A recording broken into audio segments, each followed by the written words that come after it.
News says 5 armed couriers, including 2 Nigerians, have been arrested over the attack on a Catholic school where nearly 300 students and staff were abducted.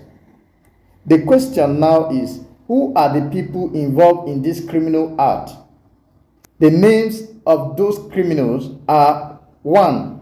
Yusuf Mohammed, also known as Bachor, a wanted Boko Haram member. 2. Mubarak Ibrahim. 3. Goni Ibrahim from Niger Republic. Tukar Sani and Alhaji Adamu, also known as Gado Bonufe. Where were they arrested or apprehended? They were arrested on the Zaria-Kaduna Highway in the Difa region of Niger Republic and in Yauri, Kebbi State. What did they do? They served as arms couriers, transporting weapons to the gunmen who attacked St. Mary's Catholic School in Papiri Village, Niger State. When did this happen? The school attack was on November 21st, 2025. The DSS arrest happened recently and the news broke on June 1st, 2026. Why did this happen? These couriers were supplying AK rifles and ammunition to terrorists who abducted children and hold them for ransom or worse. The weapons were meant to fuel more attacks. How did this happen? The DSS tracked them through intelligence operation, conducted follow-up arrest, and recovered a massive cache of weapons. So, 5 things you need to know or you must know concerning this report. Number 1, the weapons recovered were an arsenal, not just a few guns: 15 AK 1 round 3 rifles, 15 magazines, and 1,434 rounds of 7.62 mm live ammunition. That is enough to equip a small militia. Every single one of those bullets could have unalived a child, a teacher, or a soldier. The DSS interception likely saved many lives. Number 2, 2 of the arrested men are from Niger Republic. They came from the Difa region. That is a porous border area known for arms smuggling. This confirms what many have suspected. The weapons fueling banditry and terrorism in Nigeria are coming from across our borders. Nigeria and Niger must work together or the guns will keep flowing. 3. One of the arrested men was already a wanted Boko Haram member. Yusuf Mohammed, also called Bachor, was on a wanted list, yet he was moving freely on the Zaria-Kaduna Highway to collect another arms consignment. That raises a painful question. How many wanted terrorists are still walking around without being caught? The DSS got this one, but how many did they miss? Number 4, this is directly linked to the November 2025 Papari school attack. Nearly 300 students and staff were abducted.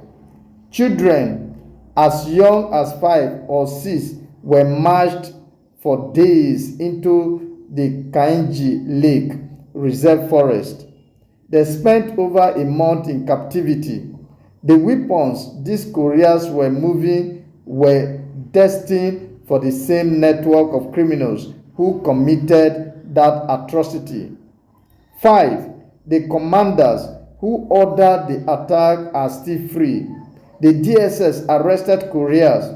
That is good, but Couriers are the legs of the operation. The brain, the commanders are still out there. Until those men are caught, the network can simply recruit new Couriers. Justice for Papari is not complete until the planners are in chains. How does this affect Nigerians? 1. Your children are not safe in school. If terrorists can attack a Catholic boarding school, round up nearly 300 people, and march them into a forest, then no school is truly secure. The federal government has signed the Safe Schools Declaration, but signing is not implementing. Parents in the Northwest and North Central live in daily fear. Your taxes, number 2, your taxes are funding security. That is still failing. That is, your taxes are funding security that is still failing. The DSS made arrest. That is credit. But the fact that a wanted Boko Haram member was still operating freely on a major highway means surveillance is not where it should be. Money is being spent. Results are still too small. 3. Cross-border crime is hurting Nigerians directly. The two Nigerians shows that this is not just a Nigerian problem. It is a regional problem. Until our borders are properly secured and until neighboring countries crack down on arms trafficking, the weapons will keep coming and Nigerian blood will keep spilling. My advice and recommendation: 1. To the DSS, do not stop at Couriers. Track the chain upward. Who gave the orders for the Papari attack? Who financed the weapons? The weapons purchased? Where did the AK-103 rifles come from? Arrest the commanders. Without them, the network regenerates. Number 2, to the federal government, reopen discussion with Niger Republic on joint border patrols and real-time intelligence sharing. A memorandum of understanding is not enough. Deploy joint units, share database of wanted persons, treat arms trafficking as a regional emergency. Number 3, to state governors in the North, West, and North Central, secure your schools. Fencing is not enough. Deploy police and civil defense specifically to boarding schools. Install panic buttons. Conduct regular drills.